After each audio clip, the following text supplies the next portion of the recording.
E aqui ele tem 3 passos miseráveis que se seguem.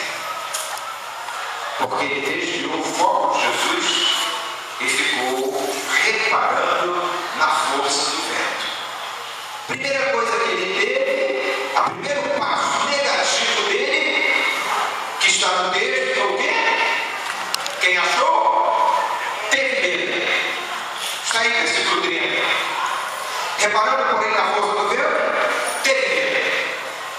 Ué, eu teria medo enquanto eu estava no barco. Eu nem teria pulado na água. Depois que ele pulou na água, que ele começou a andar, que chegou perto de Jesus, agora que ele teve medo, tem alguma coisa errada. Não, não tem nada errado. É porque ele mudou o foco. E quando tem medo, como um problema atrai outro problema, como uma catástrofe atrai outra catástrofe, como um pecado atrai outro pecado, agora ele não só teve medo, que ele começou a afundar. E afundando, ele chega no ápice do seu buraco. Aí ele começa a gritar.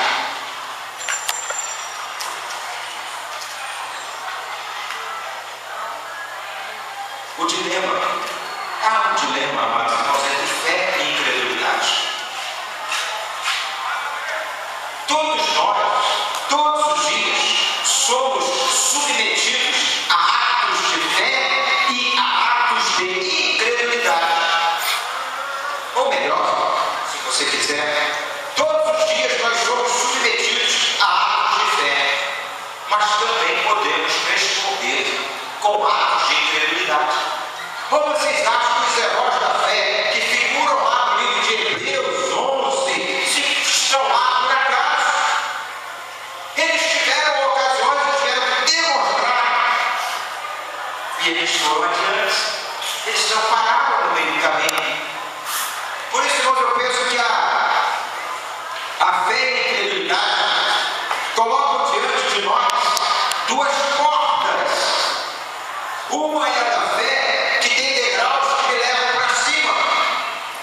A outra é a porta da incredulidade, que tem degraus que me levam para baixo. E eu vou ter diariamente que optar por estas escolhas. Isso não foi apenas particularidade dele. Nós somos submetidos a isso todos os dias. Nós temos vários exemplos na Bíblia, irmãos. Eu poderia pegar o exemplo de Davi. Davi teve uma ótima oportunidade quando ele chegou lá para visitar seus irmãos na guerra. Uma ótima oportunidade para entregar o lanche lá para os seus irmãos e sair correndo. Ou ficar calado como Saul, os oficiais de Saul, seu exército. Mas não, Davi falou, não, eu não vou ficar calado, não, eu vou contra esse cara, em nome do Senhor dos Exércitos, hoje mesmo, eu vou matar você, e eu vou cortar seu pescoço, e vou dar sua carne para as bestas feras do campo. Davi não olhou o problema como Saul olhou, Davi não olhou o problema como os soldados de Saul olharam. Saul olhou com fé. Davi olhou com fé, mas Saul e seus homens olharam com incredulidade. A mesma coisa aconteceu com Josué e Caleb. Enquanto eles, 2 príncipes espias, mais 10 príncipes espias, foram ver Canaã apenas para ver o que era a cidade, só eles 2 voltaram pelos olhos da fé, achando que teriam condições de derrubar aquele povo e tomar aquela terra. Mas os outros 10 não, porque a visão de Josué e de Caleb era a visão da fé.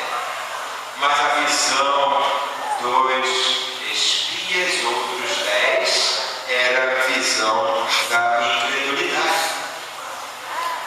O que dizer de Daniel? Que os leões fizeram questão de dividir seus aposentos com um homem de fé, mas se recusar a sentir o cheiro dos outros que foram jogados lá depois que Daniel saiu. E diz a Bíblia que aqueles homens nem tinham chegado no chão, e os leões já os tinham escraciado. Atos de fé me levam numa direção, atos de incredulidade me levam em outra direção. Forma semelhante é o caso de Sadraque, Mesaque e Abednego, os três amigos de Daniel, também escravos lá exilados lá na Babilônia. Foram jogados e o rei dá uma outra oportunidade para eles. Não, mas vocês voltarem atrás, vocês disseram que não iam fazer, eu mudo o contexto aqui e vocês não vão para a fornalha. Se o Deus de você quiser que eu morra, mas se ele não quiser que eu morra, mas adorar, me curvar diante dessa escada, e diga-se de passagem que a nossa era grande, que ela estava, tinha quase que 30 metros de altura, e era de ouro fundido, era de lado de chapa não, e nem de madeira, e nem de pedra como corcovado, era de ouro. Eu não quero nem saber da grandeza da estátua, eu sei que tem um Deus grande, eu sei, eu não vou me curvar diante desse. Agora esse ato de fé, se não bastasse a fornalha, que já era trituradora, 7 vezes mais aquecida, e agora vamos Daniel, vamos Sadraque, Mesaque e Abednego, numa boa, numa demonstração de ato de fé, caminhando, e lá estavam eles caminhando, porque atos de fé têm comportamentos diferentes de atos de incredulidade. O que Pedro estava fazendo ali naquela hora, irmãos?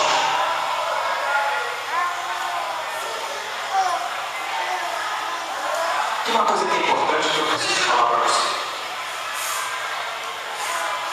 A primeira coisa é que Pedro estava a serviço do mestre.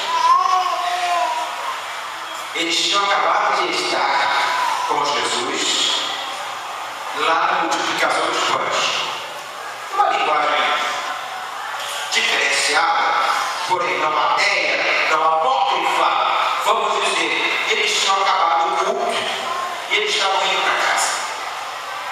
Logo, eles estavam a serviço do mestre. Quem foi que mandou eles pegarem o barco e atravessarem para o outro lado? Quem foi? Quem foi? Então a segunda coisa que eu gostaria de dizer para você, eles estavam a serviço do mestre e eles estavam debaixo da ordem do mestre.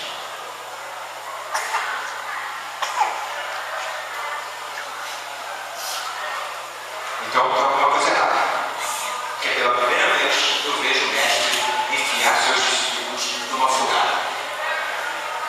Já sei, Pedro estava querendo, Jesus estava querendo se livrar dos discípulos, livrar daquele discípulo que iria negá-lo lá na frente, não queria ser preso por assassinato. Aí fala, vai, atravessa o mar, lá eu mando o reboliço, eles afundam, acabou, e tem que ver. O que aconteceu, irmãos?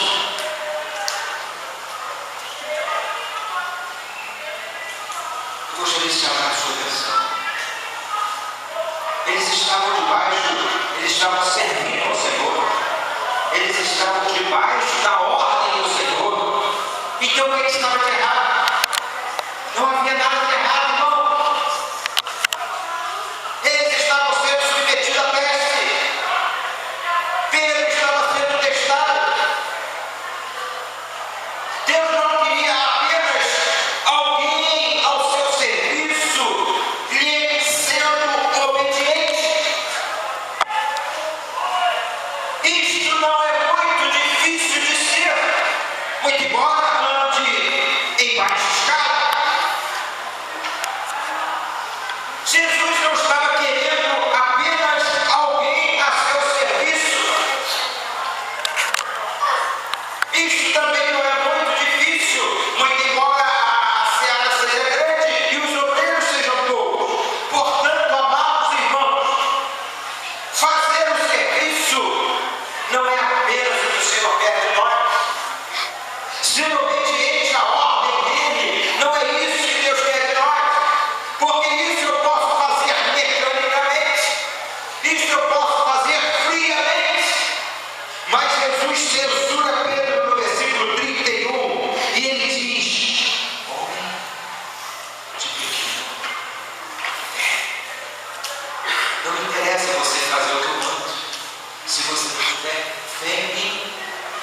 Não interessa você estar trabalhando.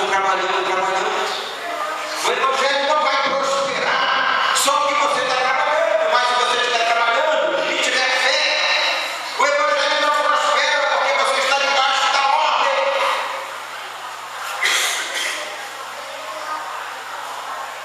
Só prospera se eu estiver debaixo da fé. Nós vamos fazer a direção desse texto para mim. Não sei se terá com você. O Senhor não está preocupado apenas com o quanto eu estou fazendo da obra. Porque eu posso estar fazendo sem atos de fé. Eu posso estar fazendo mecanicamente. O Senhor não está preocupado apenas se eu estou fazendo o que Ele mandou. Tem muito filho rebelde, generalizando. Eu estou falando filho, criança, eu digo, nós filhos de Deus, tem muitos rebeldes. Ou aquele que faz, e aí pode ser a questão filiação, que o pai pediu, ou que a mãe pediu, mas faz com o coração duro, faz contrariado, faz de má vontade, mas fez.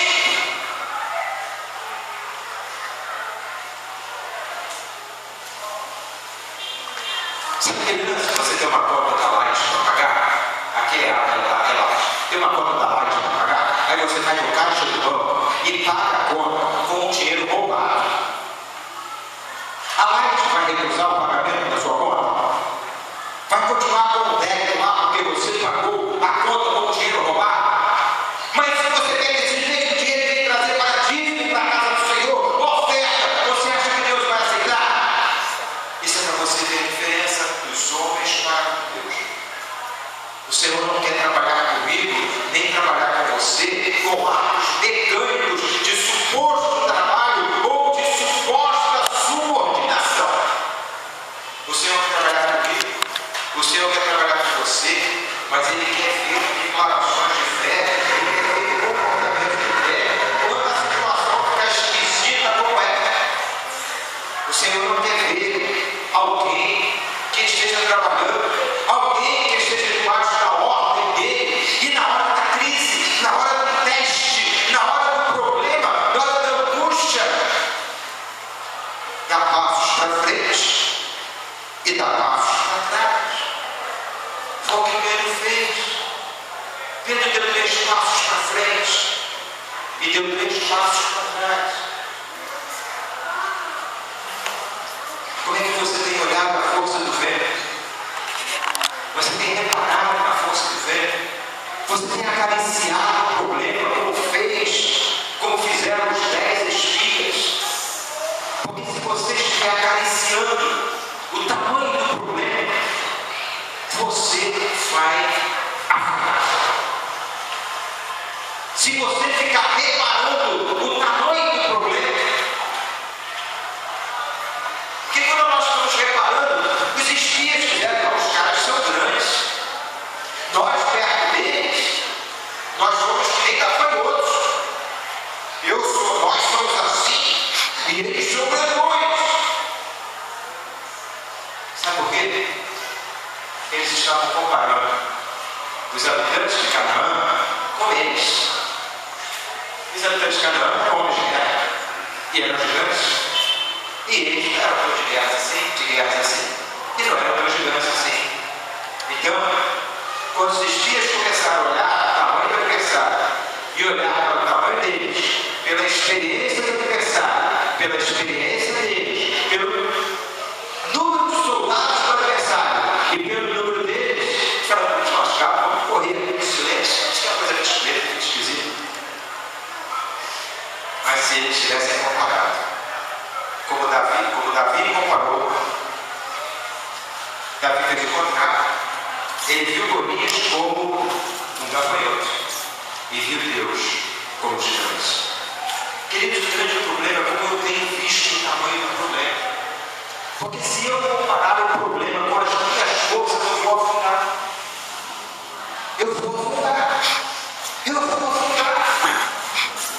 Mas Deus não me chama, Deus não chama você para nós trabalharmos de acordo com as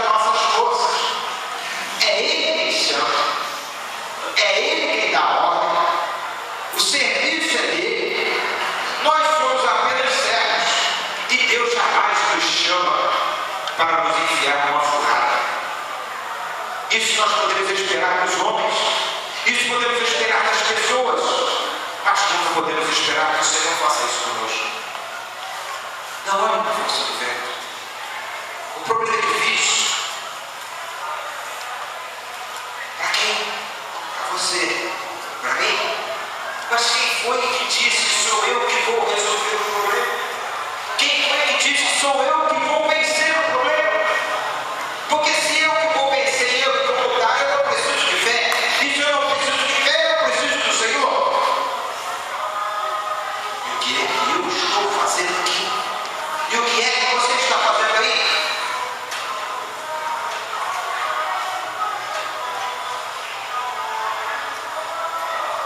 O teste de fé. Foi isso que o Senhor trouxe você aqui das mãos, para você avaliar o teste de fé. Todos nós somos submetidos, mas o que nós não podemos é achar que o problema é maior do que nós, porque nós vamos lutar sozinhos. Não, você não vai lutar sozinho. Não compare o problema com você, compare o problema com o Senhor. E o mais, ele vai. O nosso desespero de Pedro é que Pedro começou a olhar o tamanho do vento, a força do vento, e ele começou a olhar a força do vento com ele, e ele viu que ele não ia conseguir. Não, quem sabe ele já não estava conseguindo chegar até Jesus por causa da força do vento. E aí ele começou a ter medo. E se eu não chegar até Jesus, quem sabe? Aí ele começa a afundar. E antes que ele fizesse glu, glu, glu, glu, ele falou: Senhor,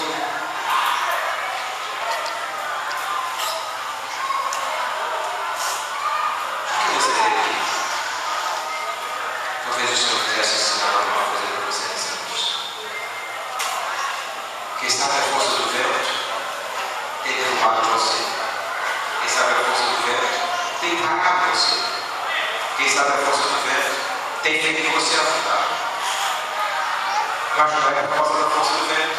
O problema de Pedro não era a força do vento. O problema de Pedro era a fé. E Jesus olha para eles: homem de pequena fé.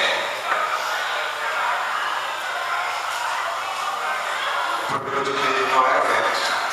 Ele estava acostumado. O problema de Pedro não era a força do vento. Ele estava acostumado. O problema de Pedro é um problema que nós não podemos repetir hoje. É problema de fé. É pela fé. Porque sem fé é impossível agradar a Deus. Porque é necessário que aquele que dele se aproxima, que aqueles que dele se aproximam, primeiro, creem que ele existe. Segundo, que ele é galardoador daqueles que o buscam. Que Deus te abençoe. Não deixe que a força do vento pare você. Não deixe que a força do vento faça você afundar. Não deixe que a força do vento faça você gritar. Feche seus olhos. Pai querido, muitas coisas nós precisamos aprender do Senhor para ostentar uma fé vitoriosa, uma fé que faça diferença, uma fé que não nos faça gritar, uma fé que não nos afunde, uma fé que Ele nos deixe sem medo. Mas nós precisamos cultivar isso diante do Senhor. Por isso, Deus amado, em nome de Jesus,